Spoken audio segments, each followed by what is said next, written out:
Y'all, Sol Xprsn here, and I came on this video to tell you not to get a copy of my brand new book, Culture Control: Why the Love of Money is Objectively the Root of All Evil.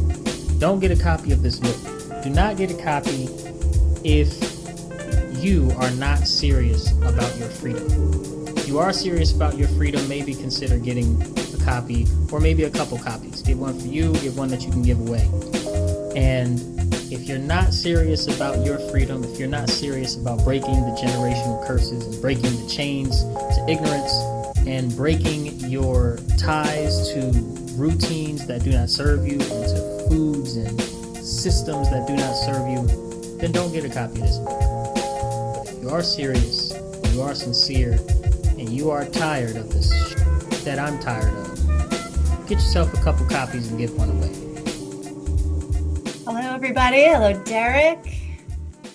Welcome Bonjour. to Dissolving the Divide. We're here with another wonderful guest, Sol Xprsn, who is going to share some of his wisdom from a recent book. Derek, how's it going back there in France? It's going good. Finally getting back into my proper rhythm out in my little studio, the lab, as I like to call it, and just, this time of the year, happy solstice for everyone, Sol as well, and your family, and whatever you celebrate, from the 21st to the 25th and whatever. Yeah. It's just good to be back in my element and working with the elements of the earth and all that stuff. Yeah, respects Yeah. to nature, natural law, and all that good shit. And respects to soul expression. So finally, so happy to have you on. We've already been on a live chat or two via Affirm Live Daily. Cynthia Mitchell, she's the mastermind behind that. And that's how we got connected and well respected in regards to music. And you're an MC, a dope conscious hip hop artist, as well as an author of a book called Culture Control. That's fresh off the off the books, man. Shit, yeah. So yeah, without further ado, you're also a meditation coach, and you and your lovely partner just got a lot going on and are helping people and offering a lot of cool conscious services to help folks in your community and elsewhere just thrive. And that's really key to what, Leslie does with her, website Alive Thrive. And you guys have that as a running theme as well. So yeah, it's just cool coincidence and synchronicities, if you will. So yeah. Yeah, man. That's fine. If I can say so. So first of all, thank you for having me. I really do appreciate it. And I really take to heart the opportunity to help do something with the divide, with the major divide. And definitely we'll get into my take on what the divide is. But I want to say that thrive is a very interesting word that I didn't know, Leslie, you use in your business market messaging, because we use it a lot. We have an event coming up here in Austin, Texas. If anybody in Texas or in Austin area, January 20th, called Thrive Zone, where we'll be doing a concert and a meditation and a true reflection circle, where we'll go over some of the concepts herein in a different presentation that I'm preparing. And then a movement session to get the body moving. And then a short presentation on little 10 to 15-minute activities that people can add into their daily routine to be as holistically free as they can be within their own home in regard to holistic health, more so than freeing their mind, because the 1 hour presentation will take care of freeing the mind for sure. And kids are welcome and all of that. So that's really cool that you use the word thrive a lot, because yeah, Thrive Zone is both our event and one of the core concepts that we quote unquote teach or point people to. We define the Thrive Zone as the meeting point between three things: what you love, what you need, and what you're ready for, what's your next natural step. And so, like, for your health, it's what you love, what you need, what you're ready for. For your nutrition, what you love, what you need, what you're ready for. That meeting place is your Thrive Zone. And so That's amazing.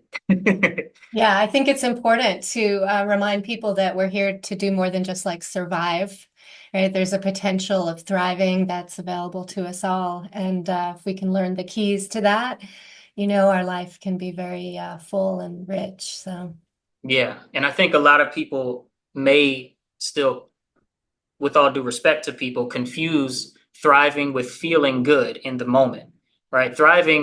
Real thriving has an aspect of progression, of not repeating the same mistakes, of reflection and elevation. And yes. so, thriving may hurt. Right. Thriving And it's may, not about just accumulating the material comforts of the world, mm, right? And correct.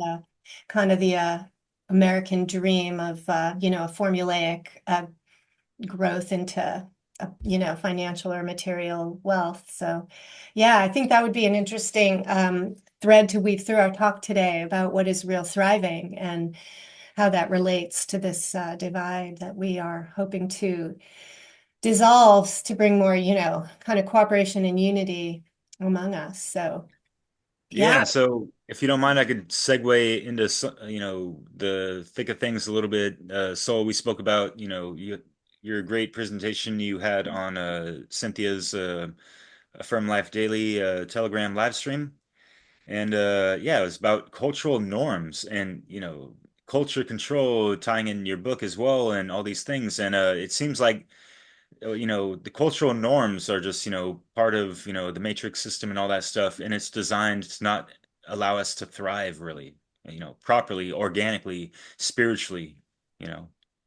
And so, yeah, if you want to just take us through a little bit of that, some of the sentiments and information about that presentation and, all that Yeah, good. no, absolutely. So thank you for your question, and stop me when I've taken too much time on the one question. Because cultural norms, collective illusions, these type of things we can spend 17 episodes on, right? So first of all, my presentation that I did on Cynthia's podcast, I believe her podcast is entitled Truth and Natural Law. If I get that wrong, Cynthia, I'm so very sorry. She is a really good friend of mine. But yeah, we just call it Affirm Life Daily Podcast.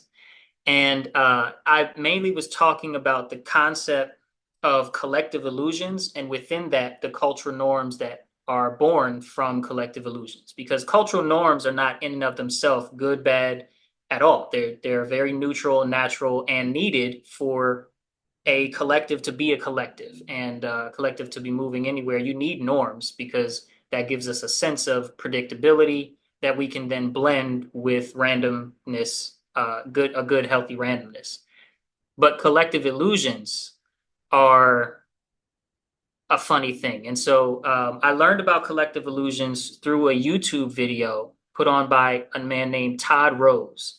And Todd Rose runs Populous. And the Populous team basically conducts large scale surveys where they do studies to study collective illusions. And a collective illusion is basically defined as a situation in which most people in a group go along with in their behavior a viewpoint that they don't really agree with because they incorrectly believe most people do agree with it. Okay. And one of the most powerful examples for us in the Western world is during segregation after the American slavery, emancipation. There were a majority of Southern white people that did not really want to continue segregation and the let's say overt oppression of Black people simply because of a difference in skin color and genetics. And surveys, from that time point to there was a much larger number that believed we can just move into kind of what the North was doing, where if they're running businesses, we can leave them alone and we can patronize their businesses if we want. They can patronize ours, and we can have our cultural differences, and it's fine, right? And we don't have to be so overtly oppressive. But they continue to go along with what seemed to be the cultural norm because of the collective illusion that the individual thought most of us Southern whites want to continue segregation in this way because the government was saying so and the newspaper was saying so, and there was certain media apparatuses that were contributing to this one idea that white people like it like this. White people in general, because they're white, want to be overtly oppressive to darker skinned people, which is absurd. And so it created this self snowballing situation where the collective illusion was that, oh, well, I should just go along. I mean, where the cultural norm was to just go with this. I should just go with what everybody else is doing because that's what they want, and I don't want to look like the oddball. Yeah, this seems so relevant to the social trends and that are going on in today, right? And it begs the question, where is this cultural illusion projected from?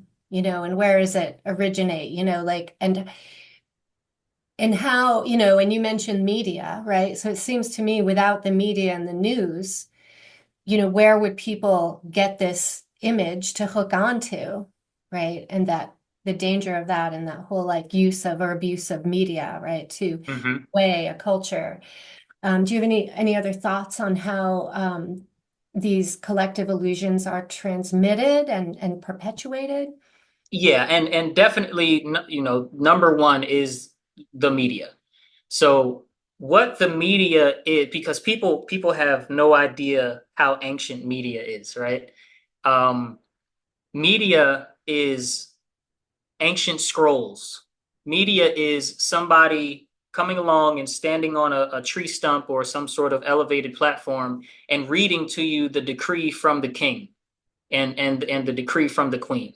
Media is a message from a centralized group of perceived authority, whether that authority is authority in terms of experts on a particular scientific or mechanical subject matter or economic subject matter, or authority as in like governmental, we're making the decisions for how big our kingdom is and how we're going to protect ourselves against foreign threats and yada yada yada, what language we're allowed to speak here, what religion we're allowed to practice here, all of those things. Is it could be any type of group like that, and their messaging coming through mediums. It could be individuals, it can be social media like today in Facebook land and Instagram land, TikTok, whatever.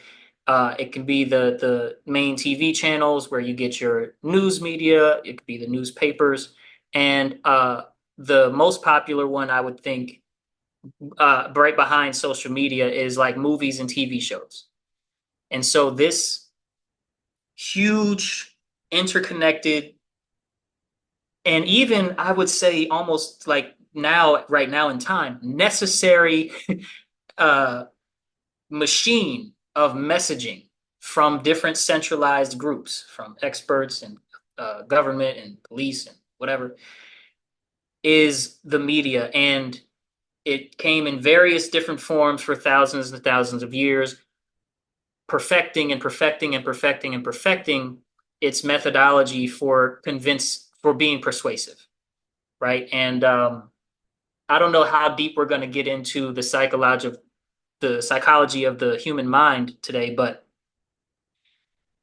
how the media does it is by creating situations where they can repeat the same subtle message that will predictively make most of the people, or at least more, like a little bit more than 50% of the people hearing the message over and over again, behave in certain ways. And that's the basic foundation for the magic of media and its purpose. To make the people, like a large percentage of a group of people, do the bidding of the centralized group that's giving us the message. Does that make sense? Did I say that? Tie that up in a little bow? Yeah, very well Yeah, done. yeah, Okay. totally. And I'm sure you're familiar with the works of Michael Tsarion, and he covers this pretty well in one of his presentations of, like uh, just the word MED, uh, mediates, meditates, the Mm, media, like the Medina, right? That's the Medium. central area of things, or like the balance, if we're talking about meditation and all yeah, these things. yeah. So, The or center. to mediate, or in the median, right? the medium, and all these things. And I'm in the Mediterranean, so what's good, yo? There were a group of people called the Medes that were doing exactly what you're talking about, standing in the public squares, before the technology of all this stuff. And when media became social, oh my God, everyone has their digital soapboxes. So as you mentioned in the presentation, and I've said this, umpteen times in other videos of how people, it's like it's the latest thing, the TikTokification of just wanting to go viral over the dumbest shit ever. And it's Yep. just like it's all about just getting popular in this and that and getting that super high dopamine, adrenaline, ego boosting rush of what? Wow, 15 seconds of fame or minutes or whatever. Like, and then what? Like what do we do then? Like, Yeah. yeah. You How look those? at you look at examples like the Hawk Tour girl. It is what it is, right? You look at examples like that, As if and she doesn't have a name either, right? I don't It's know just like even she what had that well, I like don't is. know her name. No disrespect to her or whatever, nothing but against you, but yeah, it's like What yeah. does she But do? so there was this woman who participated in a random street interview. The interview and oh no, Derek already cursed, so we're pretty good on adult words as long as we don't get crazy, right? So the interviewer, asked her something about like how do you keep a man or how do you keep a man happy or what do you do in the bedroom, whatever, right? Some question about pleasing a man.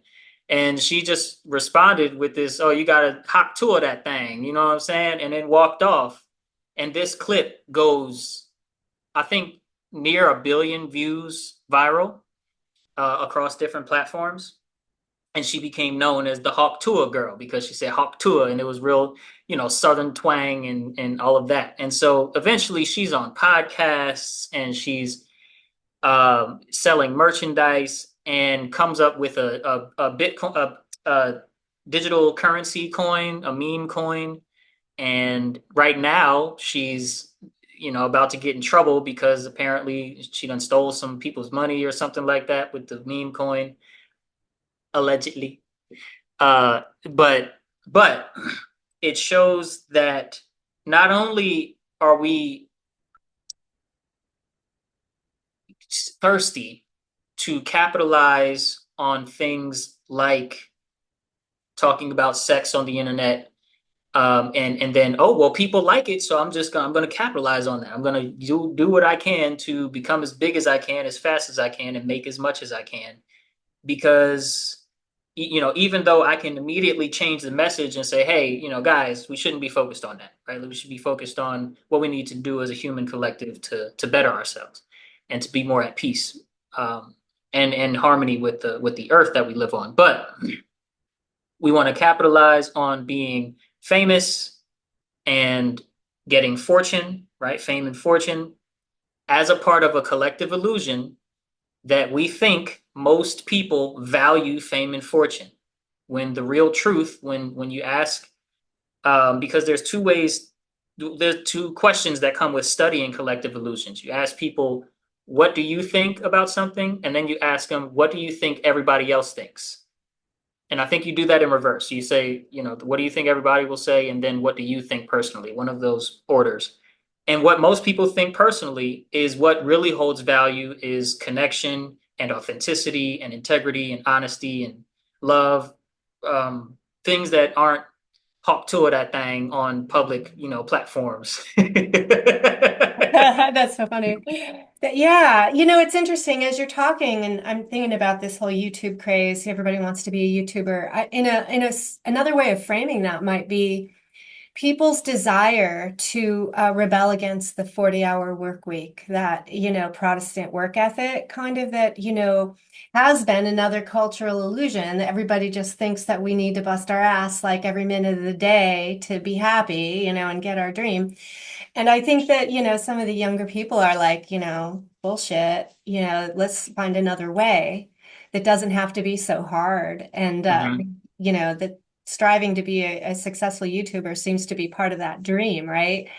But it's guided, maybe internally, maybe unconsciously for some kind of freedom, but then all of the unconscious stuff, their ego and, not having a moral base and, just gets in the way and creates a bunch of nonsense, that clouds that Yeah. others. I was gonna say there's a there's that need for attention with a lot of people, and like if we understand shadow work, like so what's up with that need of attention from a lot of people? What's up with their parents and that kind of stuff? Was it sufficient, through their upbringing and all this stuff, or do they need to reach out externally? And yeah, if you can get, such a exponential uh more amount, through the digital era these days, right? And social media. And like there's like Snapchat and all these other things that like I had no clue about until like ages after it was already launched, just because it's more for like the younger generation. I'm out here in France as well, so I'm out of touch. And I try to do that a little bit on purpose because, yeah, I don't like to be too entangled with all this stuff, even though it can help to whatever degree, but at least getting the message out and connecting and networking and whatever, right? But anyways, No, yeah. I mean, I woke up via the internet, right? I really. woke up to, yeah, the personal responsibility and the changes I needed to make within myself, I found on the same internet that I was addicted to watching porn on, and I'm not anymore, thank God, and whatnot. But it's a gift and a curse and our karma as the descendants of people that have done certain actions that bring karmic consequences according to natural law, right? But the internet is a potential for God to come through and for Satan to come through, metaphorically speaking. Um, I actually, well, you brought up Snapchat. I write about in my book, and I forget the chapter. I've been trying to remember the chapter since you said Snapchat, but there was a politician who filmed himself sodomizing another man in the congressional hall a couple years back and filmed it on Snapchat and got caught. And to this day, to my knowledge, no arrests because these are perceived authorities, right? In the layers and layers of collective illusions that we have, the perceived authorities are above the law, obviously. And so there's, all of these like public decency and what you're allowed to do in government buildings and all of that, the types of accounts that you're allowed to have as a government official, right? And this is like either a congressman or a congressman's assistant, somewhere in the political hierarchy, working on tax dollars, doing this in the congressional and no accountability, right? I don't care about, put them in jail and they have to get punished this way. I don't care about that. That's collective illusion stuff. But accountability in some kind of way to the people that you are supposed to be serving as a leader and an authority figure. And it went on Snapchat, right? To further this conversation on the long-term and extreme effects of social media and fame and attention seeking, and attention as currency that we're talking about. So Snapchat is built for messages to disappear without a trace, right? So he was being a little bit too bold, thinking that he would be able to flaunt and then withhold that at the same time, right? Yeah, Mm-hmm. interesting. Yeah, and that's an interesting concept to have even a social media where you can send secret messages, right? And influence and affect other people, especially youth, Mm-hmm. Mm-hmm. in creating some kind of a perception of a norm. Yeah. And I don't want to get too much into the Yeah. tangent, but yeah, Yeah, I yeah, thought about that and I was like, yeah, yeah, I mean, there's this layered example of of this thing that happened, and right, this is before you even mentioned things like the dark web right. Yeah. In your book, you talk about the love of money, right? hmm Being part of the problem. And I'd like to expand on that. We brought up the themes of money, and it's one of those things that people say it's just an energy, and It's a tool. yeah, yeah. So go ahead and share your take on that. Okay. So buckle up, everybody listening out there in the listening world. The love of money is objectively, or let me just say, so the subtitle of my book is called Why the Love of Money is Objectively the Root of All Evil. And I say objectively as opposed to merely religiously or merely esoterically, right? Objectively meaning we can scientifically use logic in a way that comes to that conclusion. So first we have to define our terms. What is love? Love in English has a whole bunch of different definitions. Love, in the way that I'm using it in the book, is devotion and commitment to doing behaviors that, lift up whatever we're loving. Okay. So that's what I mean, like a devotion to and a commitment to doing behaviors that lift up money. What is money? Actually, let's save that one. Let's skip money for a second. We're going to come right back to that soon. What is evil? Evil is, I define evil in chapter 2 as, I just want to get it correct. So I'm going to open the book here. And here we go. Evil is often misconstrued as, quote, that which I don't believe is right, a subjective and elusive definition that lacks clarity. To make sense of this book's premise, it is crucial to properly understand evil, because evil isn't merely based on personal feelings. Its true definition emerges from studying the spiritual consequences of our behaviors governed by natural law. The definition of evil is intentional action and inaction that violates the rights of or brings harm to other beings outside of acts of genuine defense.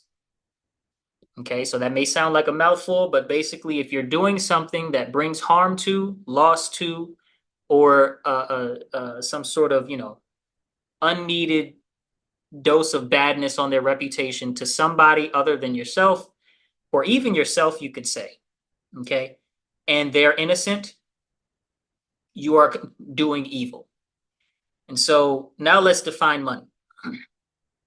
Money is such a funny concept. Money is the currency in which we can exchange for value. Okay, what we perceive as value. It doesn't have to be real value, what some spiritualists would call real value, but value in general, just the general concept of somebody valuing something else. Okay, money is the currency in which we can exchange for value.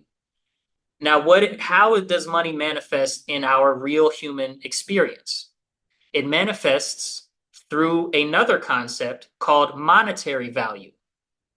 Okay, monetary value is the currency that we use to exchange for value without the word monetary in front of it, which is kind of a circular thing. And I'm trying to paint a picture that we'll be able to see. So let's say I have a dollar bill and I give that dollar bill to you. You can exchange that dollar bill for something about $1 worth in your mind, or at least in the storefront's mind, of value, right? It could be a good, it could be a service, but some sort of exchange for something that you value. That's fun. But where did the monetary value come from? Agreement. Money is an agreement that there is such a thing as monetary value, and we can use it to exchange for regular value. Use it as a currency to exchange for regular value. So the love, the devotion to this idea of monetary value is objectively the root of all evil, which is doing harm to somebody who's innocent. Right? That's the premise. And so I'd love to open it up to more clarifying questions so that I don't wiggle myself into a cloud of, Yeah. So so it's not just that we do an exchange, right? Which we could also add the concept of like reciprocity or reciprocal benefit, right? To then shifting to just valuing the currency as a act in itself, like separate, separate from. It's, you know, I guess I would see where the evil would come is when that is put above all else, right? Put above, you know, whether or not you're giving them a fair price for what you're getting, or, you know, whether you're exploiting that person to get more dollars in your bank, right? Or Yes. enslaving people to do the work to create the cotton that you get millions of dollars, whatever. Like, Right. So what money essentially does when monetary value is assigned to absolutely everything in nature and in, you know, that we create as human beings with our hands and our metal and whatnot, woodwork. When we create something or we see something and we assign it monetary value, and then we do that to everything on the entire globe, and even do that to things we can't see yet by just predicting something like this would cost such and such to make or such and such to play with, right? Then what money becomes is a mechanism of creating a freedom differential between classes of people. And there are three main classes of people that I define in my book. The first is at the very, very top, those who control the rules of money.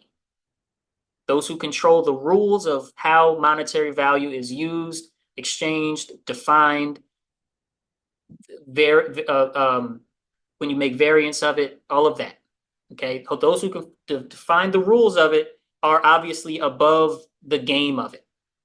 Then there are those that have a whole lot of it, and then there are the last class is those that have little to none, right?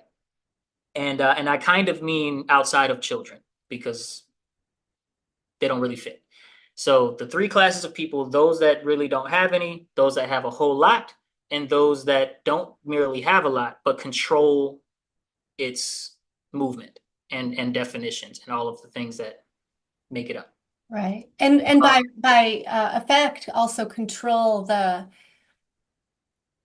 quality of life of those, you know, the people in that lower rung, right? By the assigning value to that money, right? For everything they need. And then, of course, the more children you have, you know, the harder it is to spread that. They control the lives of both the other classes, those who have a Right. lot and those who have little to none. Yes. Um, I The tell a haves and story. have-nots. I tell a story in chapter 3 that kind of really illustrates this. Would you mind if I read another short passage from Yeah, the book, please because do. it really illustrates the what I Yeah, mean by a sure. freedom differential, and then maybe we can get into what a freedom differential is. Yeah, for sure.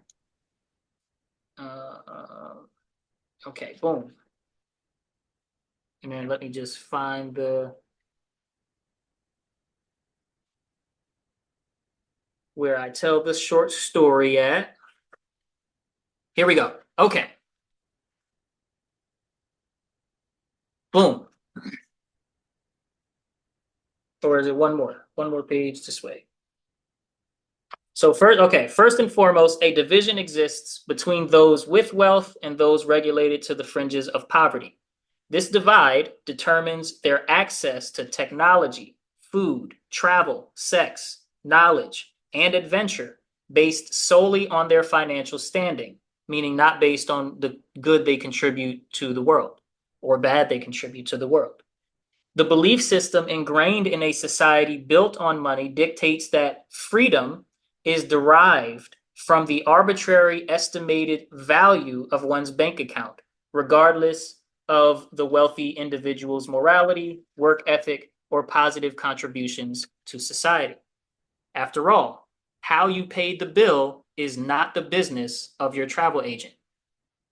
Whether you've worked harder or smarter than someone with less valuable bank account is not measurable by the amount of freedom that you have or the amount of access that you have in this regard. The amount of money you use is the only thing that matters. To illustrate this, let's consider a fictional yet relatable story of two travelers, John and Maria. John, a wealthy banker, and Maria, a visual artist, Both dream of visiting a secluded island known for its breathtaking beauty and serene environment. John, with his vast wealth, books a first class flight, reserves a luxurious villa, hires a private guide to show him the hidden gems of the island. And Maria, on the other hand, struggles to save enough for an economy ticket and a modest room in a local guest house with shared accommodations. Upon arrival, John effortlessly navigates through his vacation, enjoying every amenity money can buy, and his experience is seamless, tailored, and devoid of any major obstacles. Maria, however, faces numerous challenges. Budget constraints force her to take public transportation, her accommodations lack the promised comforts, and she must rely on the kindness of the locals to explore the island. Now, if this were a Hollywood movie, it would continue something like this. Quote, despite her hardships, Maria finds herself deeply immersed in the island's culture, and she connects with the local community and discovers the off the beaten path wonders and experiences the island's true essence in a way that John never can. John's financial power does provide him with a smoother, more comfortable experience, but it's Maria's journey, rich in human connection and spontaneous discovery, that embodies true adventure. Unfortunately, reality does not operate like a Hollywood movie. And this is the important part of this story. So, the true distinction between their experience is enormous. Maria gets a very limited and potentially dangerous experience, rife with rife with the time consumption and dangers of public transportation in a country she doesn't speak the language of. She has to keep all of her belongings with her at all times, lest she risk it being stolen in her shared accommodations, and has enough time only to embark on one or two adventures in her stay. John, on the other hand, with his tour guide, gains much more knowledge, saves time to experience a broader diversity within the local culture, and enjoys a carefree vacation with many more opportunities to learn and grow, knowing his belongings are securely locked in his private quarters and insured. And this demonstrates the freedom differential between two people who are quite far apart on the financial food chain. A question for you, dear reader, to conclude this story: how do you think this freedom differential will work with someone who is much lower on that chain than Maria, who could afford the plane ticket? Really good way of bringing it down to the reality, out of the romanticism. And that even, people who are struggling financially will try to make their own lives feel better by romanticizing it in some way. And I think it's a disservice, to I do too. those. Yeah, yeah. I do too. Any like thoughts that kind of bubbled up? Yeah, Well, there's definitely ways one can kind of get by on like a shoestring budget, as my mom always used to call it. And yeah, she told me stories. She grew up in, she was born in Germany and stuff and got naturalized in America, but grew up in like Venezuela and did all some crazy stuff, in like the 60s, 50s and all this shit. So, but at the same time, like, yeah, the, I mean, yeah, it's a stark contrast of someone that can afford all the amenities and barely has to lift a finger.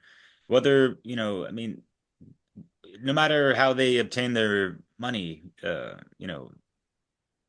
on the other hand, the person that doesn't have the money is like the haves or the have-nots in a sense, and those that don't have enough, they have to, budget for just like basic low price foods, not even like organic and like, the healthy stuff. Sometimes it's harder to come by with those prices, and with inflation these days, forget about it. I don't want to say forget about it, but yeah, there's ways that we can go about it. And, we're really about, finding solutions, amidst, all the fuckery and divisiveness and just, limitations that one can have on whatever degree of level they're at financially, Hmm. spiritually, consciously, whatever, right? And I Hmm. think, the main thing is, like you mentioned, just like being immersed in the local area. I mean, how many people are familiar with their local farmers and that kind of stuff? Like getting a good rapport with Yeah, them, being able to even like work where for you them a little actually bit, like live one. and you speak the language and stuff like that. Yeah, yeah, and just like you're in Austin, and I'm sure there's some, local produce somewhere. There's some farmers markets somewhere, I'm sure, and so I'm sure you've frequented them, and like I do in France, I see them and they know my name, and I know some of theirs, and they're always happy to see me, and it's not even about like the discounts or whatever, but it's, I'm like, hey, sometimes like I'll take this, whatever. I'm looking for the ugly fruit that's not going to be easily sold, and so they're gonna cut me a little deal on that stuff and like, Right. oh, here, take some of these stuff. And because I know, like, we talked a lot and like they know I like to juice a lot. And so, like, oh, yeah, here's some stuff. Like, we might not use these. So, yeah, like, It's and I like don't there's a like, resiliency and a real, potentially an opportunity to like engage in life in a rich way, whether you're rich or poor. But Oh yeah. what's coming up for me is this idea, and think of this as a cultural illusion, something propagated in school and in the media, is that like, you can go rags to riches, and that's populated in the media and the movies, and that somehow if you don't get there, that somehow it's your fault, like it's about you and you just didn't work hard enough or you didn't do the right thing. And I think, that's a fallacy. I mean, it's possible for some people to find a path, but there's so much more to this. And I'm wondering, I'd like you to expand more on how this freedom differential is held in place, and Okay. how that ability to transcend that glass ceiling is maybe not so easily Yeah. romanticized. And that goes into the part that I get into in the later chapters of the book, which is the morality half of creating a freedom differential between people. Because the way that I told the story, we can kind of imagine most people in the administrative, like the airport and, at the restaurant and in the administrative, like for their paperworks and all of that kind of stuff, are up to no bad, right? When in reality, in their heads, they probably are not up to any bad. But by being an order follower to what is the established bureaucracy as well as potential enforcement of man's law, they are indeed participating in the maintenance of a system of oppression of all people who are not that first class of people, those who control the rules and makeup of the money systems and a monetary value. I call it the religion of monetary value, heavily influenced by Mark Passio, who defines all of these different things as religions. Um, so yes, going from rags to riches is indeed possible. It's something that's possible. It's something that's not as gate kept, at least in America, as many people who do experience poverty may think, because we do have a tendency to be overly negative and shut ourselves off from opportunities that spontaneously show up and we don't capitalize. All that being understood, the reason why there is such a hindrance or a glass ceiling of some sort for most people experiencing poverty, which is most people on earth, when it comes to a goal to reaching the highest, or just say a much higher than where they're at right now, echelon of finances and the freedom differential, is because of the immorality of most people on earth. We have been blinded to how immoral it is to even condone certain aspects of what's normal anymore. For instance, the bureaucratic hindrances to being able to do certain projects, right? You have to get license after license after license to start to even learn how to properly do certain projects that you may have been inspired by a TV show or a comic book or something to work on for the betterment of your community.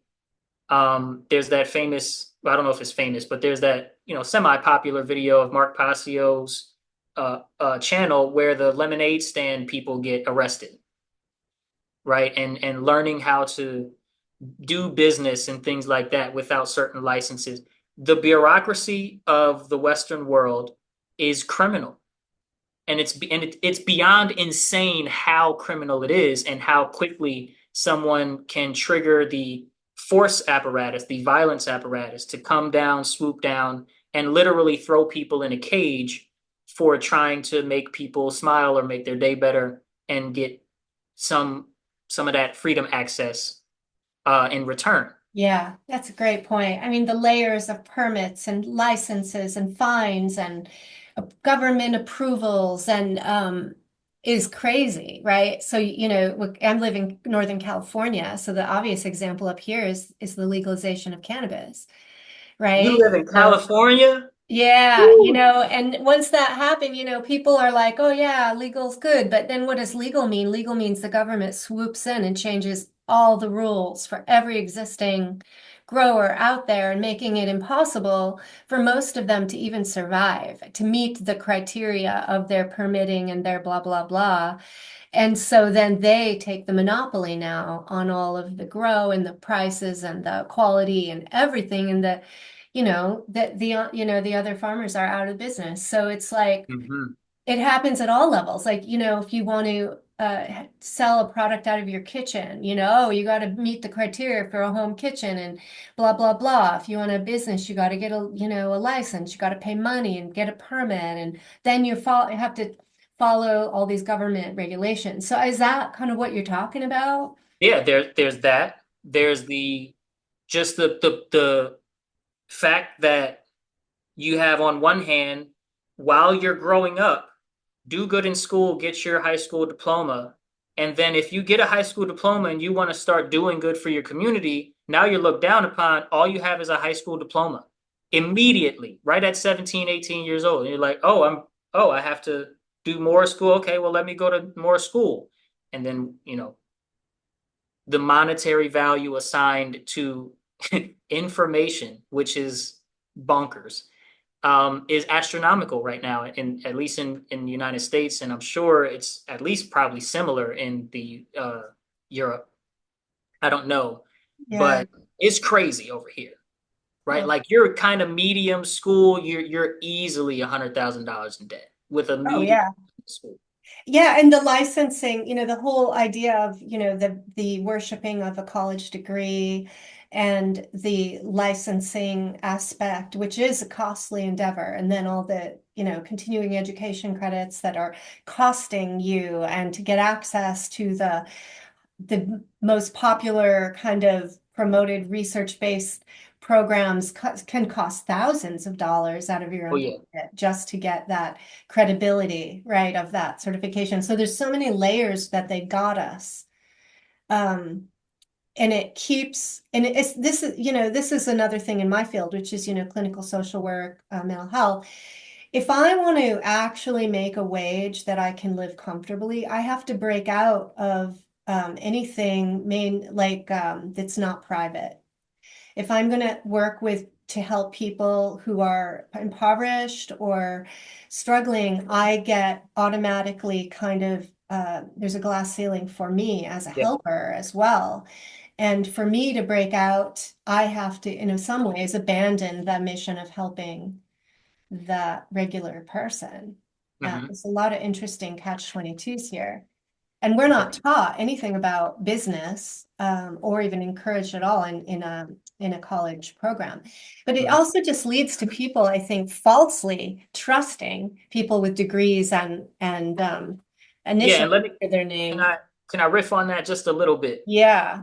It's that because that is the point that I was headed to, that I forgot I was headed to a minute ago, where what school ends up doing outside of creating a whole lot of monetary value debt for you, um, is compartmentalizing what you learn so that you're hyper aware of the processes for one part of the project that you may have been inspired to work on, and you know nothing of another very important part. For instance, brain surgeons often know nothing about nutrition. Heart surgeons often know nothing about nutrition. Nutritionists often know nothing, or at least very little, about certain things regarding the lungs or something like that, right? If it's not the heart and the brain, if it's some other something, and it's not the kidneys, they know a lot about the kidneys and the liver. They might not know about it, but the holistic human body, human, flesh vehicle, is paramount information for anybody, whether you're in nutrition, brain surgery, or whatever type of pharmaceutical, even herbalism, which is now pharmaceutical in many people's collective belief. That compartmentalization of, well, I'm an expert in this field and I'm an expert in this field, and there's no crossing fields, or there is, but it's very rare, and you have to make a lot of money fast while you're still young enough to have the energy, and then you have to sift through all of the lies that you had to put as the right answer on the test in school versus what the real truth is outside of school, and just layers and layers and layers and layers of mind control, that, or culture control, if you will, that serve as another form of a glass ceiling for our holistic, cool, for our holistic betterment, of our environment. I think to that specialization, the question I have is why is that specialization adored and worshipped with so much money, compared to, let's say someone doing a more holistic ground generalist kind of a practice, right? Where does this valuing differential come from, right? And how is that related to this idea of, the money system as you're talking about it? And I'll be right back. Yeah, absolutely. Yeah, I think that we're very conditioned to be worshipy, if you will, in our cultural norms, and we're taught to revere those that know a little bit more than we do, because they know a little bit more than we do, and we view that as they are a little bit more than we are. I don't know exactly who teaches us to do that, but I think collectively there is almost a natural mechanism for us to view somebody who knows more than we do in a specific area, um, as a better person or a better example of what a person is than we are, simply because we don't know as much as they do, or can't do the basketball spin move as well as they can, or can't sing as well, or can't um, cut hair as well, or whatever, or dress as well, and just like carry themselves in a certain way. And so that gives way to a belief system tied to a skewed self-worth, that we adopt and believe is true, and then operate in the world as if our worth is tied to our surface level abilities. And since they have a higher level of surface level ability of some field of expertise in something, then they must be a better person than I am. They must be a higher type of person than I can ever be.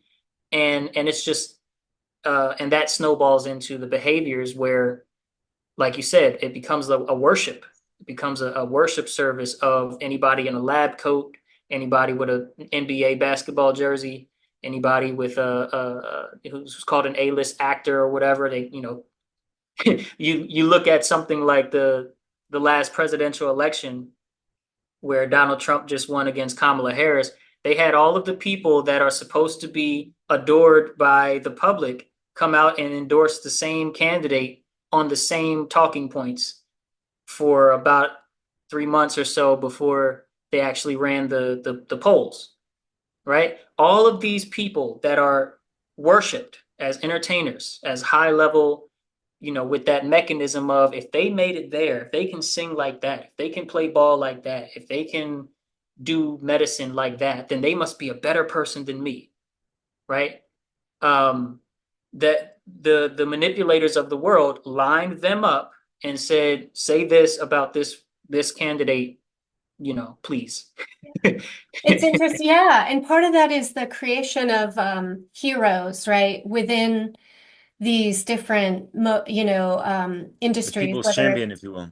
sport or Gotcha. politics or entertainment, Hollywood, which is part of that entertainment industry and that creation of great distraction, right, Hmm. for the common person who is feeling trapped, stuck in the mundane, kind of cycle of their existence, and but seeking to feel good, to thrive, right, in their own way, in their own idea, whatever's possible, through celebrations, through sporting events. Look how popular, soccer is, football around the world, right? Yeah. It's really demonstrating, I think, a need people have, on multiple levels, right? It's a fantasy world in a sense, an escape. It's a dream of being, your kid growing up and being a soccer star someday and getting your family out of poverty. And it's just so interesting, like the complete just the difference, the extreme in the amount of money that is given like one famous, football player, versus, a family in Venezuela or something, like it's Yeah, a farmer. crazy. A farmer, or even Yeah. like in my field, a social worker, Yeah. um, how did it even get to this extreme and how do we allow it, right? What can Hmm. people do to sort of shift this, what should people be doing about this? It's kind of crazy. Well, yeah. Well, we have to understand what religion is, what a religion is, right? Because, like, for instance, I call the mother of all religions money. I call the father of all religions authority, right? And as a mother and father figure, authority gives way to um, what you're supposed to think.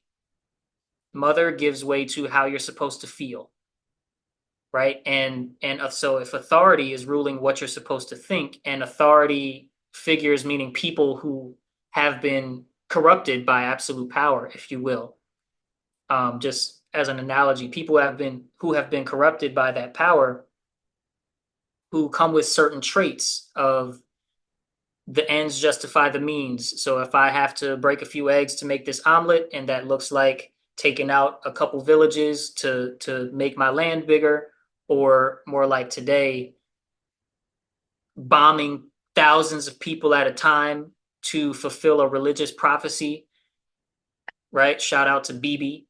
Then I'm going to do it, and I'm going to do it unapologetically because I rule what people are supposed to think. And under authority is the media's methods for giving that message of what you are supposed to think to the masses, to the slaves. And then there's money, the mother, who gives you the opportunity to feel better if you can spend a little bit of money on vacation or entertainment, or some sort of where you can spend money to make yourself feel better, or you can fantasize about what you're going to do when you finally get money from the authority figures. Like when daddy comes back home, it'll be much better for us, right? Authority and money are like bad parents. Bad parents, they live in completely separate homes, and they hate each other, and they talk about bad about each other to the kids. I think that's a great way of framing it as mother related to money because it is about the feel. It's about the nurturing, right? And how money becomes like a proxy for that, a Yeah. feeling taken care of, attended to, stimulated, and then that father being the line, the straight line, the hierarchy, the commander, in a sense, right? Yeah, you Feeling. think about the trust fund baby who comes out with a certain level of spoiled and entitlement. If all they were given was the means to do what they want with their access to freedom, with their, and quotations around free. It's not real freedom, but their access to adventure and sex and knowledge and all of these things, right? All that they had was access to things that are not bad inherently, necessarily, right? There's some, but not necessarily bad things. But because of that versus what everybody else is, what all of the other slaves experiences, that creates a freedom differential in the minds of both you and the lower classes, and of course those who are above you who control the rules of money.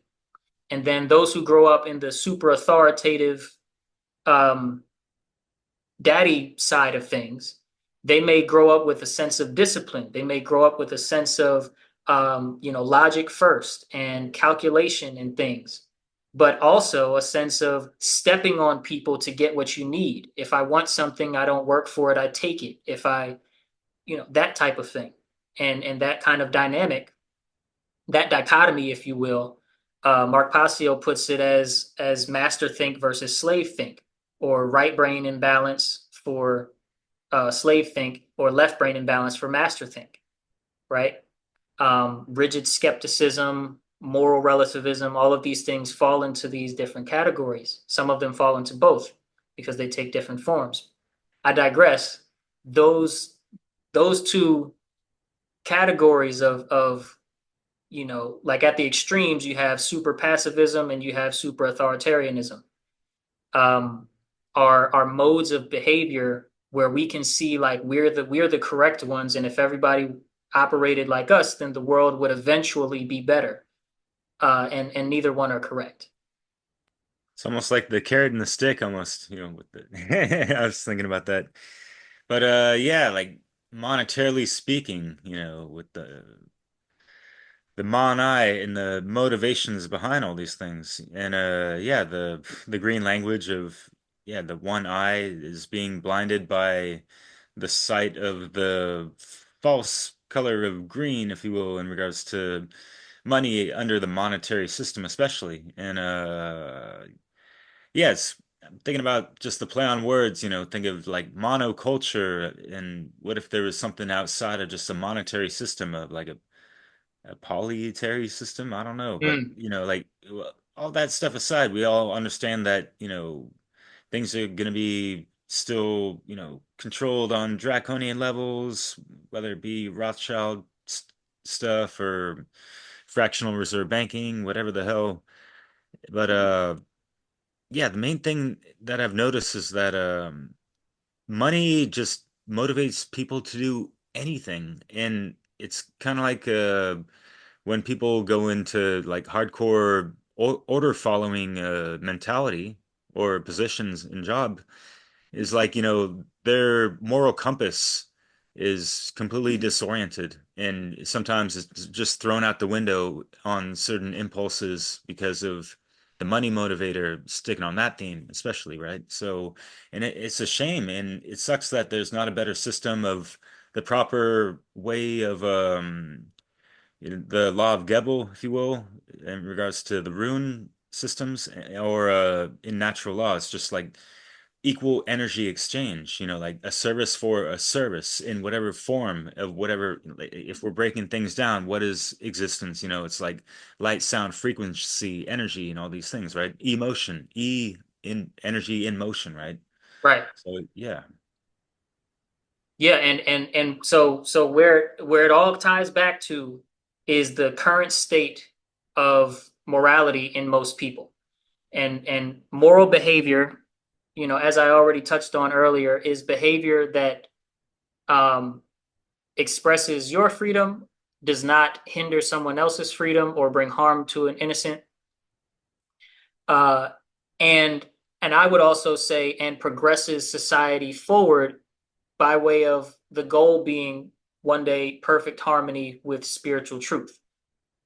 And so not having a standard of which that we can measure our societal behaviors up against, whether the standard for you is Christ, or even esoterically Christ consciousness, or that standard is more practical, like being able to switch between bartering and monetary and bartering and monetary for your services and goods that we need. Because let's not be naive.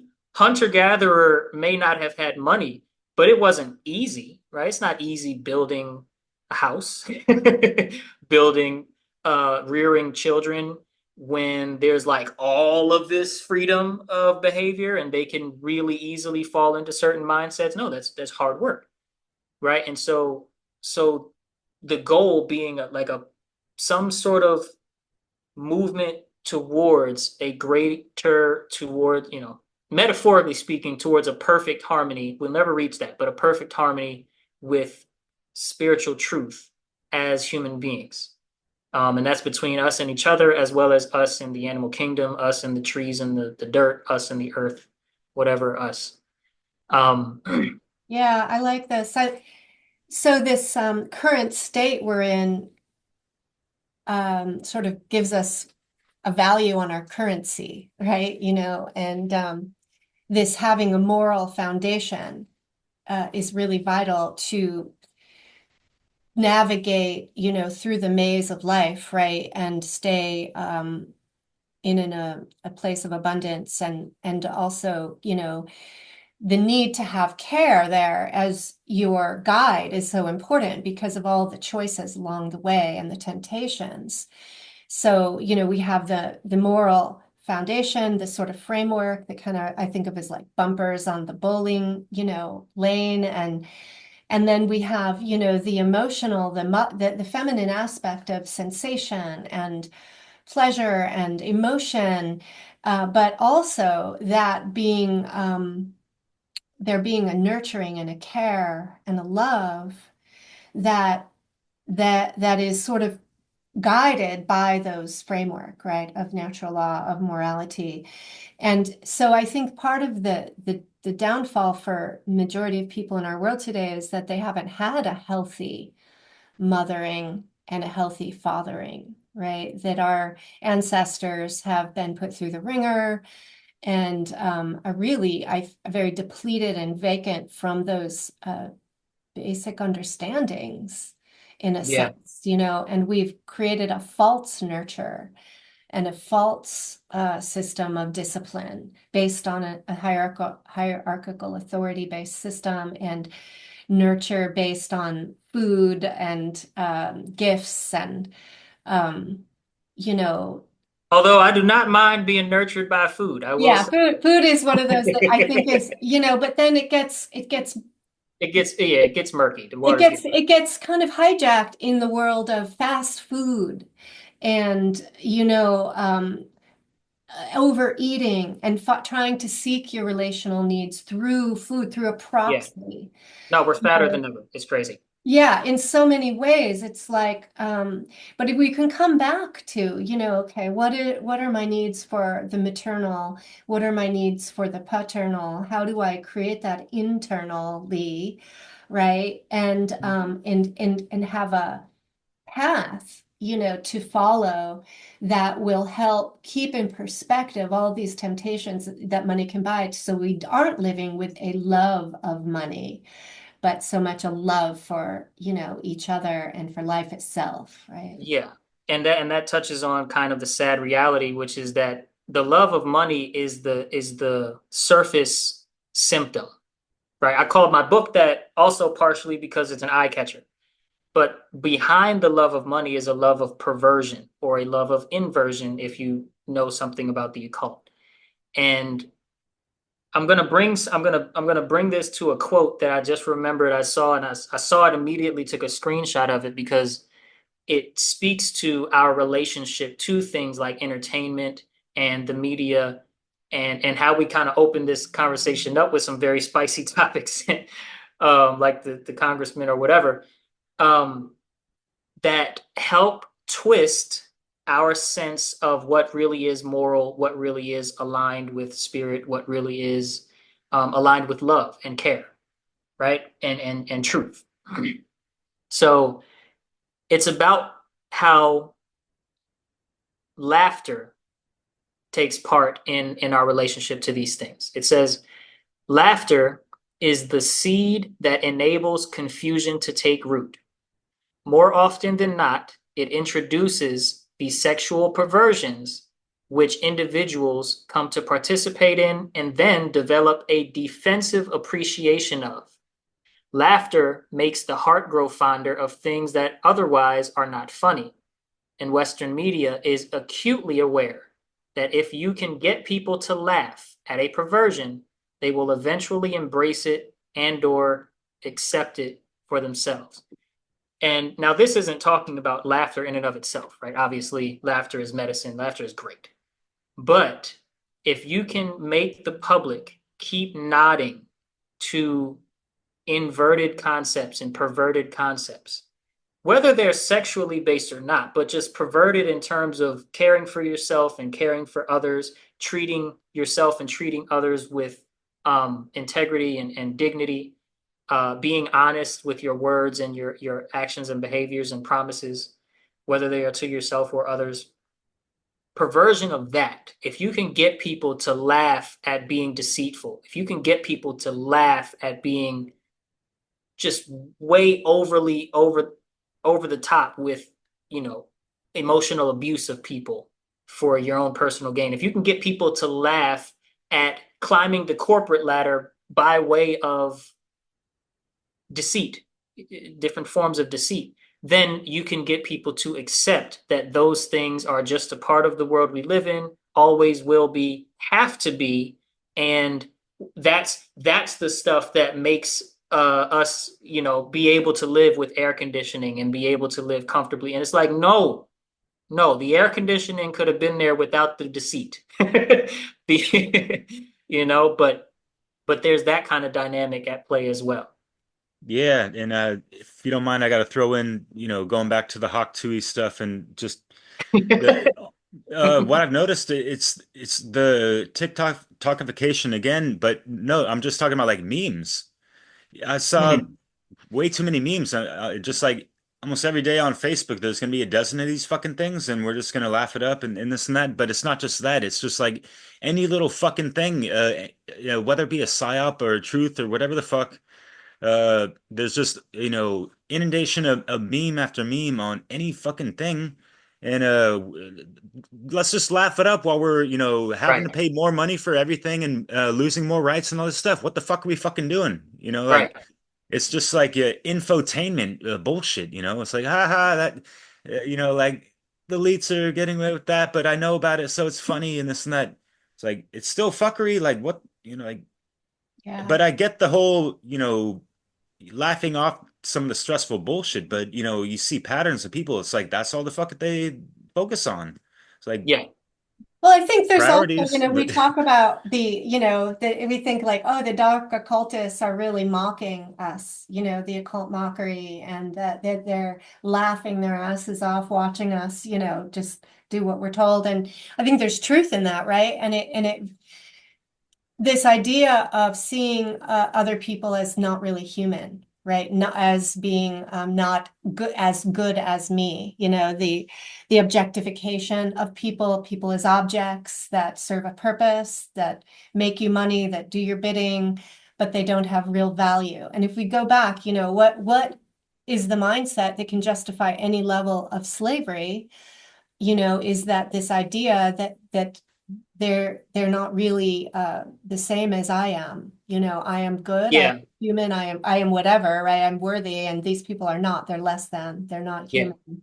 And you can't really get to the point of believing these people are lower than me without at least at some point in your life strongly believing these people are way higher than me, right? Mark Passio talks about how the main schism, the main twist in the minds of those at the highest levels of the dark occult is that they feel like they're on a prison planet because they have to follow certain moral rules, lest, I mean, they don't, but, lest they face the karmic consequences. And so they feel like because they can't just murder and RAPE and all of these things as much as they feel like it, that means that I'm on a prison, which means they view themselves as not a part of this great, not potentially a part of this great harmony, but as imprisoned by, meaning it's way higher than I am. And so then they project that little ego syndrome onto other people and make them feel like you're way less than me, right? And that comes in all different shapes, sizes, and forms, and at different degrees, because there are people that have the power and the money and the bloodline to make it happen in a real way, and then there's people that don't, but make it happen as much as they can, and then there's people that just wish and write their manifesto and go shoot up a school and then shoot themselves like cowards. All of that kind of goes on. Trigger warning. Yeah, all YouTube. these mass rituals and blood rituals and all this stuff. Yeah, for sure. And yeah, that's the modus operandi, the whole mind control thing that we're kind of creating our own like mini prison for ourselves and like continuing the assembly line slaughterhouse, if you will, or self-inflicted suffering because there's entities above them that are loosing the fuck out of us and them. And them, these, elites on the tip of a turd in the toilet, right? I They might like think we're on a prison planet, but at the same time, like you don't escape karmic law from anywhere. It doesn't matter. This planet, 5D, 7D, it doesn't matter, mon ami, or a prison So universe, like yeah, they like think that right, because yeah. natural And law that's is a nothing. thing, I'm locked up. Yeah, go ahead. It wasn't to what you were against what you were saying, but it's like their mentality, Right, Yeah, right. they're like really their worldview is poisoned.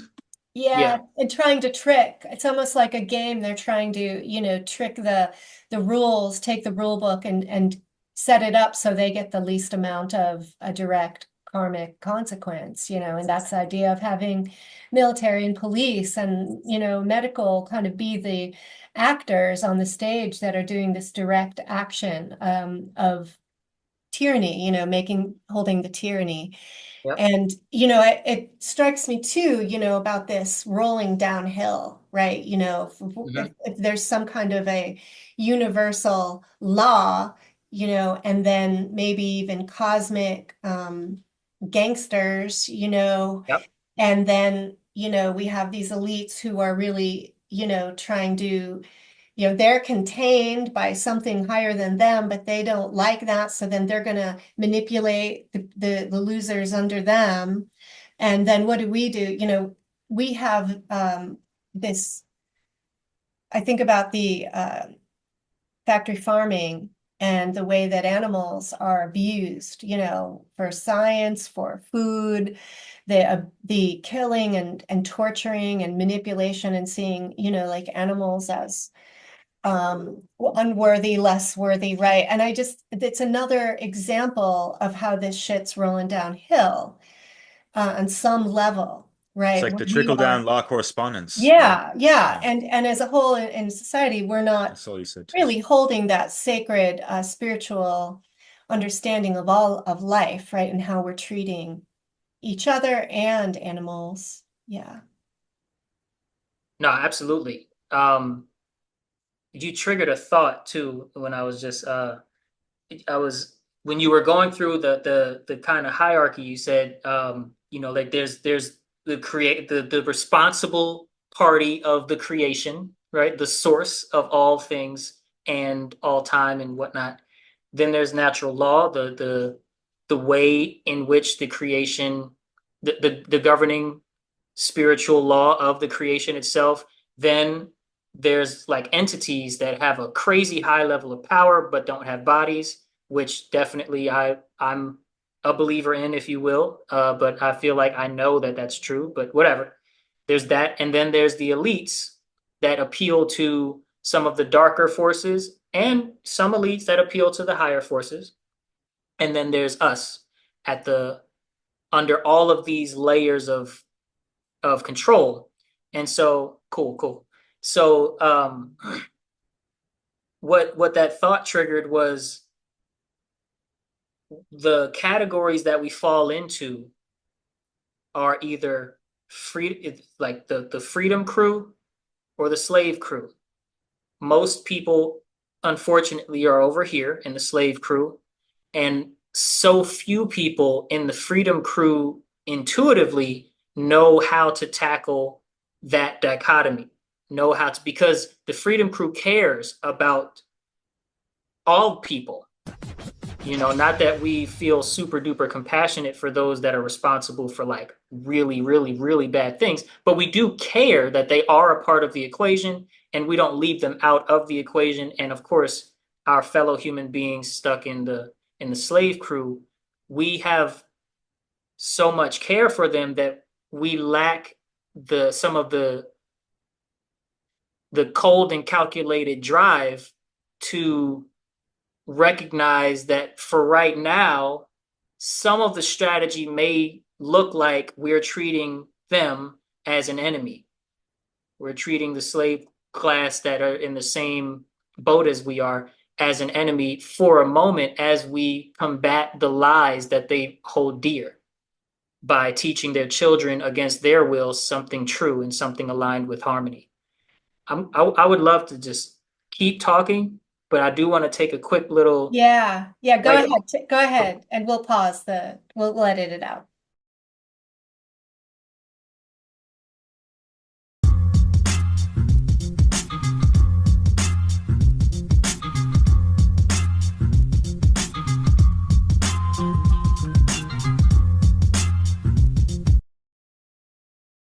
and to be honest with y'all, right now what I'm working on has to do with freeing myself from the bureaucracy where you probably heard of concepts like your straw man, your all caps name, stuff like that. Yeah.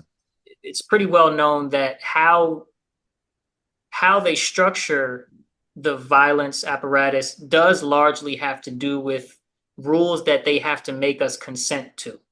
And so doing all of the reading and the bureaucracy and the learning how there's a legal language and there's a banking language and there's a regular language, like a you speak regular, and then there's the court language. There's four versions of English that you have to learn very well.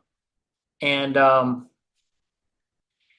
all of that. I'm doing all of that. So I'm setting up trusts and I'm sending letters to attorney generals and I'm doing all of Yeah. this stuff to get. You're talking about like quantum grammar and that kind of stuff, right?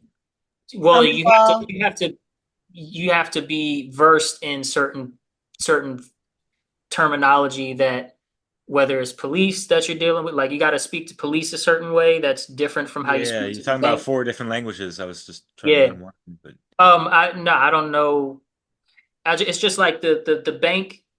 Take the word account. The bank looks at the word account a certain way. The legalese of the word account is different than the bank's definition. And then there's you think account is just where my money is or where my, accounting is, but it is, but that's just that's a third way of saying it, right? So that kind of thing. yeah. It's like learning about that really helps you to see in more detail the way we're enslaved through the Hmm. use of words Hmm. and kind of wordplay and trickery. Honestly, I've seen it very much Yeah. in, the way lawyers do their job.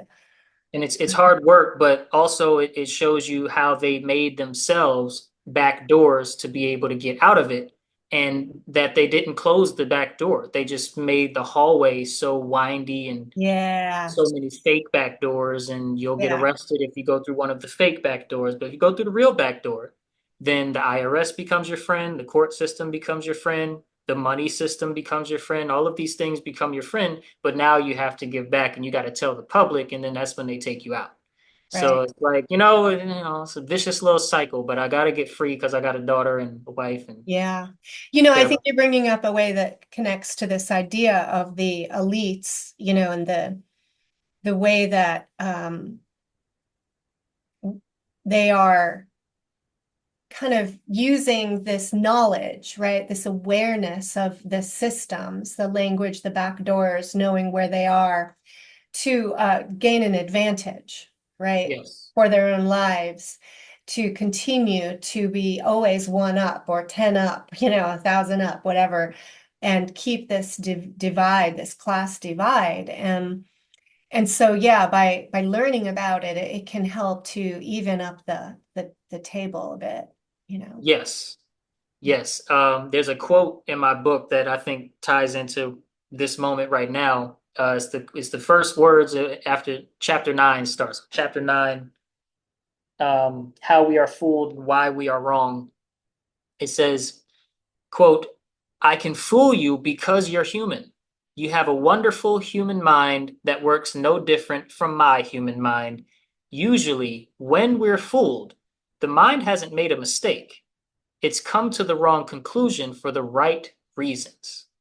And that's by Jerry Andrus, who is a magician, like a card trick kind of magician. And so we learn by way of, first of all, worshiping authority, worshiping experts, worshiping celebrities, worshiping entertainers. We learn to come to the wrong conclusion for the right reasons. These people are elevated as you should put trust in them. And to a certain degree, you should trust a doctor. To a certain degree, you should trust somebody that deals with real criminals every day, like a police officer. To a certain degree, you should trust your mother and father. But then there's just the reality of the world you live in, that everybody is lied to 24/7, and everybody is fed a language based in symbolism that they don't even understand how deeply it's working on their subconscious to make them behave in ways that are to the advantage of those that are in that first class of people that control the money systems, rules and regulations and language and definitions, right? So and how much muscle the money system can buy to force by violence their agendas forward as well, right? So our world that we live in dictates that we cannot, past a certain point, give any trust to outside sources, and we have to trust something bigger that lives within ourselves that will help us discern between what is aligned with our truth. You could say, it's hard to say our truth. I wanted to say our truth, but then I was like, I don't mean that as a solipsist. I mean that as a truth that it's not going to be perfect truth. You don't have the mind for that, right? But like something that you've confirmed pretty well for yourself thus far, You got to right? start somewhere, right? From Let's a start foundation somewhere. of So, understanding. The best you can muster in this, what you know so far, right? right, right. So discerning between something that does align with that truth and something that really doesn't align with that truth, no matter who it's coming from and no matter what title they have next to their name or in your family or whatever, right? And I think that it's imperative for people to understand out there in the listening world that the dark occult manipulators, social engineers of the world, they don't have to target us at all fronts. They don't have to be so meticulous on every um, level of the trivium, for instance, like every way that we process information. They only have to get us at a few key points and keep getting us at those points over and over and over again. And what I mean by that in plain language is if they keep us believing that authority figures are mostly right, that monetary value does exist and is a real thing in nature, and that some people do have the right to rule over others and others do have a moral obligation to follow their rules, they don't really have to do much else. They just expand what those three things mean as much as they can until a person is able to think for themselves. And as soon as you're able to think for yourself, they failed for you, but they probably got everybody else around you. That was very well said. Yeah. Good. Yeah, and that kind of goes into what I was thinking about in regards to yeah, the idea of consent and the legalese and all these different ways Mhm. they manipulate our perception and behaviors to just unknowingly consent to a lot of stuff. And Yep. that doesn't mean like just because we're naive to these things, we're still going to suffer some negative consequences, unfortunately. But on the flip, and kind of what I was talking about is they have this sick idea that oh, if we just put out the mind control and make them, fuck shit up, and they kind of suffer while we profit from that. That we're void of all karma and all this Right. stuff, which is not fucking true, but At they all. still kind of operate on those weird levels. But hey, like a psychopath's gonna psychopath, right? And and I'm from San Francisco, by the way. But anyways, and so yeah, there's like this illusion of conformity and to get yourself out of that bubble or whatever and stuff, and then one might become more like a black sheep within, the family or the community or the workspace and all these stuff. So, what would be some of your advice? Because, probably get more towards the solution heavy side of things. Like, what Okay. would be your advice for folks, fresh, into the black sheep mode or that kind of stuff and trying to not sever ties, but, if shit's like toxic as fuck or whatever, then is it I worth it have for them to, I have two sets of advice. Yeah, I have two sets of advice because one set of advice is not going to work for a certain very large group of people. The other set of advice is not going to work for the other very large group of people. So, first set of advice is to those that are kind of like us three that are interested in how can I be a part of the harmony? How can I spread love, truth, and a message based in freedom? And how do I not only align my own knowledge so that I speak correctly, but also learn the mind of the slave so that I can teach them you're not a slave in a way that they understand it. Or you're not meant to be one. We kind of are one for real, in at least in the physical, material way of speaking. We are slaves to not only the systems but also the mind control. It's too big to like beat it with a bat. That said, those who are like us, my advice to us is to target the children as your first priority when it comes to teaching true concepts. Not necessarily getting into all of the details about the Rothschilds and the Knights Templars and the whatever. That's fine. That's great. And we should have a certain level of interest for how historically we got here and who played the biggest parts in the mind control and the media machine. But the core messages of what is violence versus defense, right? What is a right versus, what you think a right is versus what the government says rights are, right? What does it mean to how is it possible that a something called a government can grant rights, right? Um, how often do the medical and the pharmaceutical industries get it completely wrong and end up killing millions of people or thousands of people at a time? Sometimes unintentionally. That's debatable, but I believe sometimes at least it's unintentional, right? At least maybe at its inception. Um, those type of concepts targeting the kids, I think, is a missed point. I think that we put too much anger response into how wrong people over 30 get it, that we just want to be right in the argument. We just want to get it so that, okay, I've convinced one 47-year-old about the real truth. And now I'm so tired. I don't have any energy to go and try and manage what it's like to get a kid to understand something aligned with truth, right? And so I think that starting youth programs that are, based in freedom-based messaging, uh, permaculture, and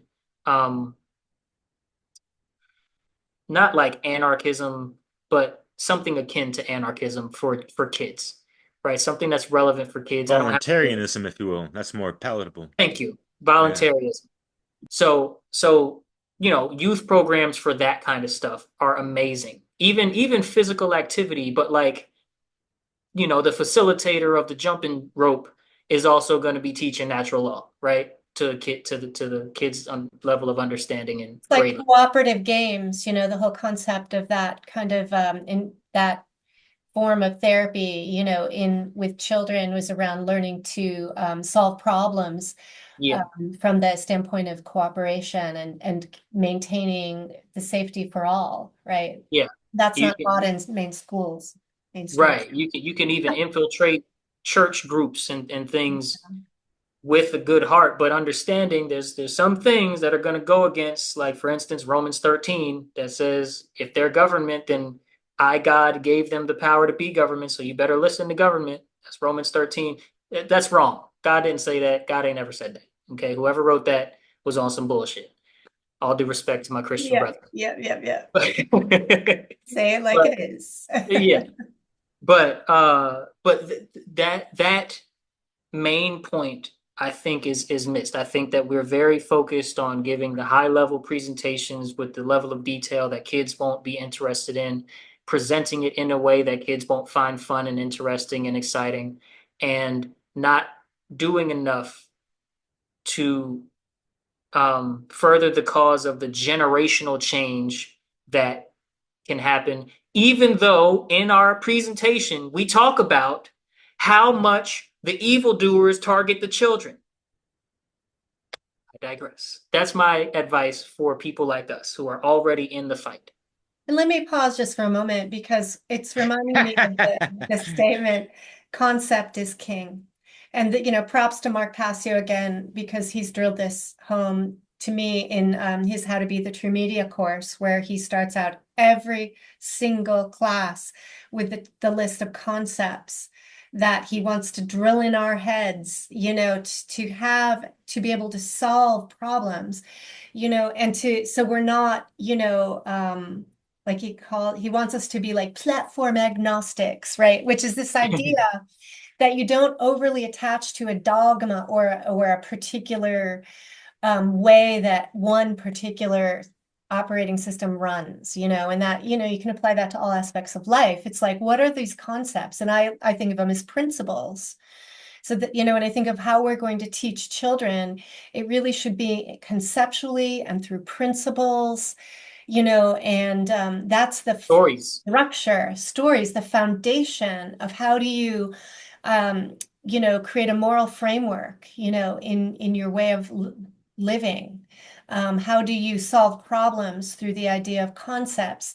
And it breaks us out of this idea that you have to get a degree or have a title to do something if you really can understand life through those hermetic principles, right? Those concepts, and know your own ability to learn and to problem solve and become an apprentice in life in all aspects of things, in a sense.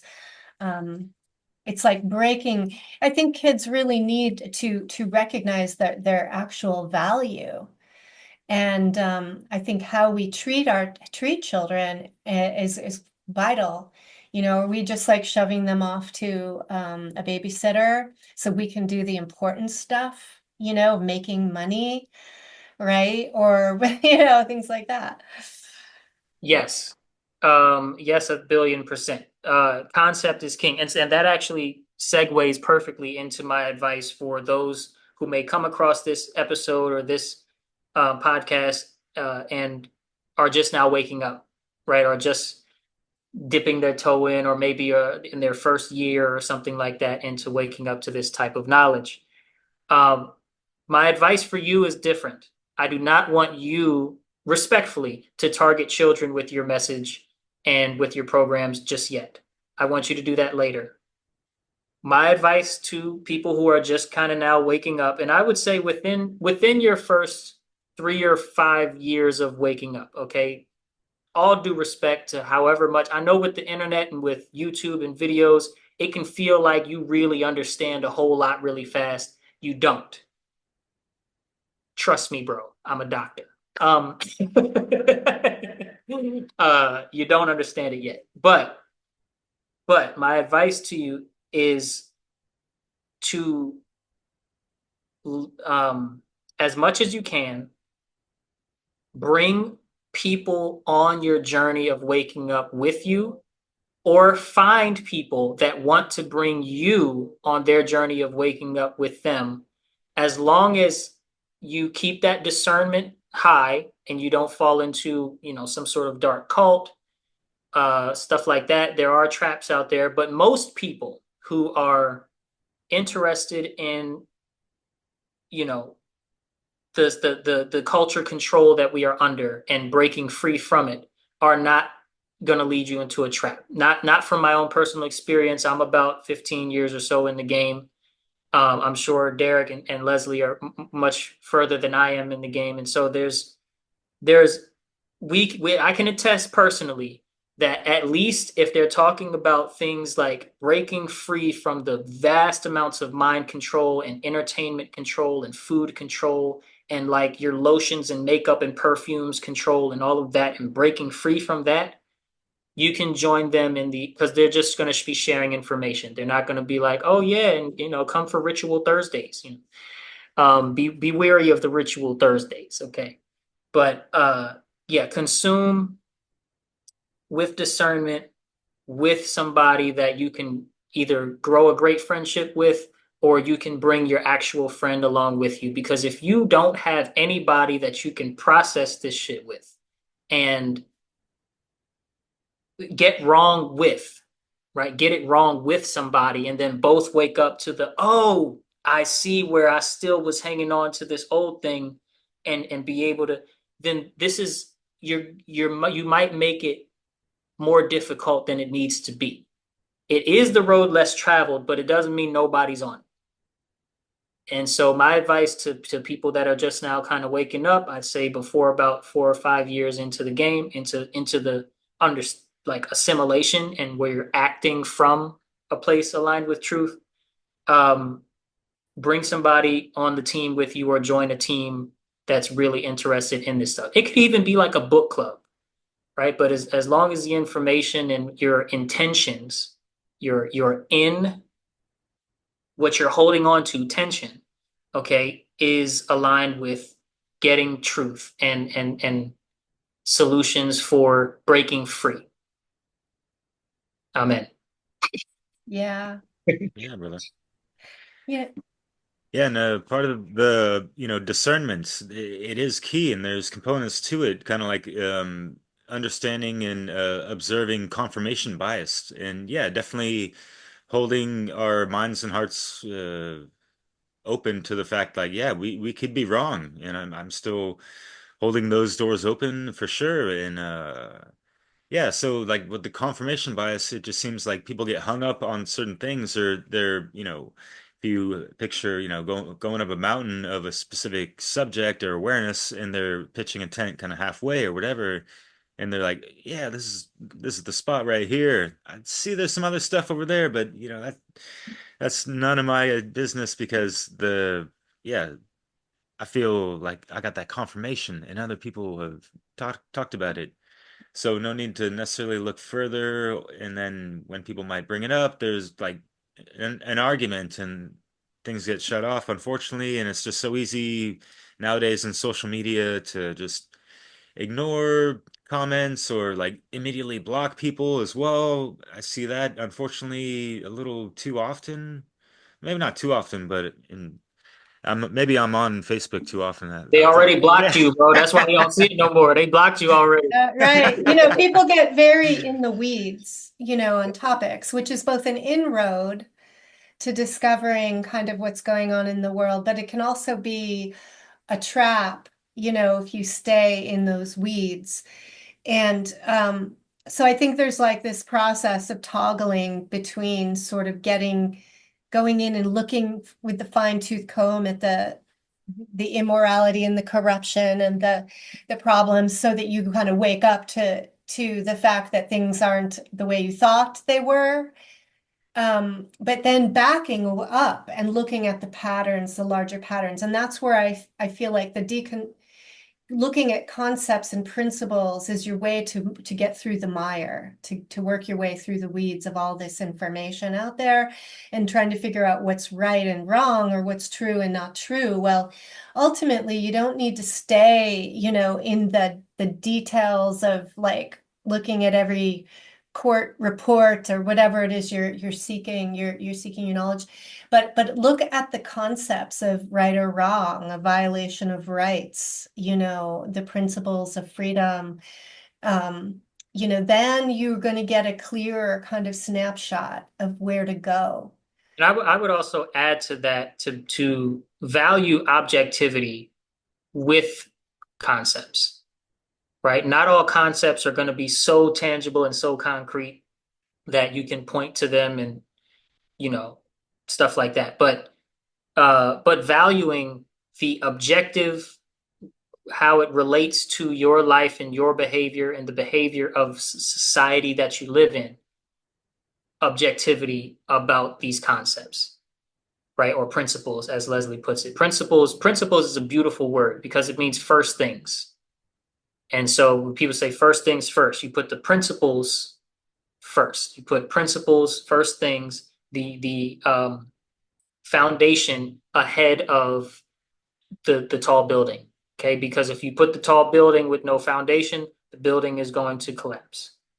If you build a whole lot of momentum in teaching people, but you haven't laid a foundation to know what you're teaching through and through, you're going to be publicly shamed as a charlatan, and it's going to happen, right? It just happened to Billy Carson. Shout out to Billy Carson for all of the good that he has brought to Yeah, the truth seeking community, but he was just called out because it was bound to happen by the way that he was going about certain things. right. Yeah, if you build your foundation, I mean, and this is separate from him because I don't know the story, but if you're Mm. building your foundation on the love of money or on a material gain or on, what are you building the foundation on? It's ultimately going to collapse or it's going to be immoral. And then there are consequences to that. I think your point about adding the objective reality to the concept is key. It's so Yeah, important. And the people just don't like to think about objectivity as a real somehow. And I feel like that's part of the danger here is there that in our material, we are physical beings, right? We are spirit in a right. We physical can't body. ignore We objectivity. cannot ignore the objectivity of cause and effect of harm and wrong, that occurs through wrongdoing. So we have to observe, and that's that bird's eye view, of toggling out and seeing, what are the consequences? What are the patterns of cause and effect? How is it affecting not only me, but in my family, but the larger community, our species, the earth we live on, all this is like really important process of observation. And I think it does take a certain slowing down and separating from your addictions and your, kind of that work ethic, got to go out and do the grind, to be able to sort of come back to your heart, to be honest and really choose your path wisely, right? And your connections, who you are interacting with. Yes. Yeah. Yeah. Being intentional. So yeah, I like to break down certain words and intention. I don't know if this is the etymological breakdown, but it's so inward, inside, not just the body, but inside the heart mind space. Tension is like, I imagine for this one is holding on to something, right? Your muscles contracting around something in at a particular place. So what are you holding on to inside? Your intention. And being intentional about that advice that I gave for both classes of people is a key component to doing it the right way, right? Because there's a wrong way to seek truth, if you will. I mean, I'm being a little loose with words here, but um, you You'll can learn the be truth by so being a gangster too. okay, but you could be so open-minded that you become closed-minded, or so open-minded that you act in a way that you have no brain, right? Either one of those extremes. Or you could be so hardened by how dark the world really is that you become too angry to one day actually start acting from a place of truth and just go back into the matrix because fuck them all, you know?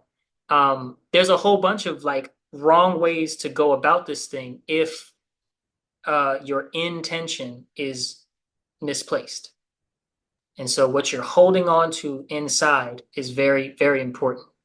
And you're only going to have and hold the right intentions with a respect for the objectivity of these concepts and how they relate to your real life. Yeah. Yeah. Yeah. Well said. Really good way of weaving together some really deep concepts. Yeah. I Yeah, really enjoyed this conversation. I don't think, likewise, man. you know, it's the ones that you wing it that have the most gems. Because we kind of went all over the place in this conversation, but it was a beautiful tapestry. Yes, yes.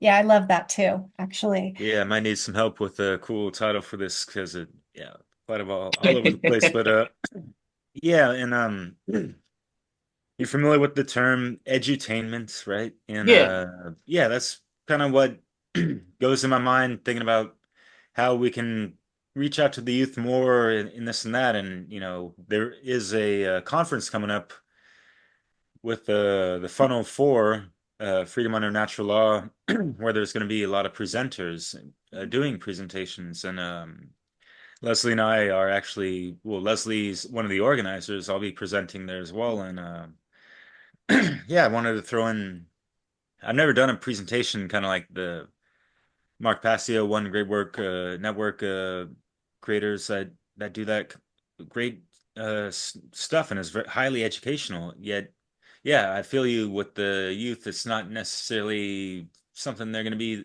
all that appealed to. So throwing in all these different elements might switch it up a little bit, or just something entirely different, but still being able to get, you know, these concepts across, right?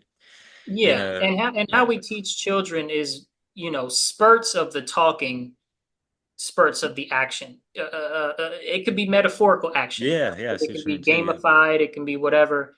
But we don't talk to them for a 7 hour presentation on Nazis and communists, right? We don't do that. Not for kids. They'll For binge watch Netflix, but never something like that, which is sad, right? You know, but but it's like they Netflix need to be is entertained, you know. yeah, but Netflix is the colors and the So sounds conditioned. and Sorry. the you know. Right. We can learn from that. We can learn from how these mass medias are keeping kids' attention. Like you said, spurts, those TikToks, those short, intense, action, movement. Um, how can we bring some of that to children, but do it in such a way that we're promoting, Yeah, like how many fight scenes am I going to actually put in a presentation on natural law? Right, right. How many Neo versus Morpheus in the dojo is going to happen? Yeah. None. So, you know, but if we learn how to put it in there, or we learn how to do something, right? We can even do it presentation style where every so many slides, there's a break for a specific activity that's workshop style, and we build something, and then off of building this wooden car, following the instructions, we can use that concept to point to some principles in natural law that teach about how things work together as a whole or something like that. I just Yeah. made that up, but you know what I That's mean? great. No, I think you're right. I think that this is where we need to move to. And really, how do we help bring the youth into these understandings, principles and how they Because apply to real life? It has to be yes, applicable. and the scariest thing about it for me is that it's going to inevitably challenge the beliefs of their parents and their guardians and their teachers and so on with the adults that want a certain level of control over how they think for good and with good intentions, but good intentions that are paving the road to more and more hell. Um, and that I don't have all of the answers for. That we're going to have to start doing, see where the trial and error leads us to what the truth is, and then move accordingly. But there is no world, there is no universe where us as a collective human family on Earth that know the truth start teaching the truth to large amounts of children effectively in a way that does get their subconscious on board with what real truth is and real morality is and real money is, manai is, and that not go against almost every adult that they'll deal with in their personal capacity as children versus adults, which is a Yeah. losing battle. Right. So working, to embrace or to bring in the parents of children is really vital because Yes. they are the gatekeeper. Yes. And so the younger generations of maybe who haven't become parents yet, and those with young children who are seeing the clusterfuck around us, and those are also inroads for us to help inspire and teach these concepts. Yeah.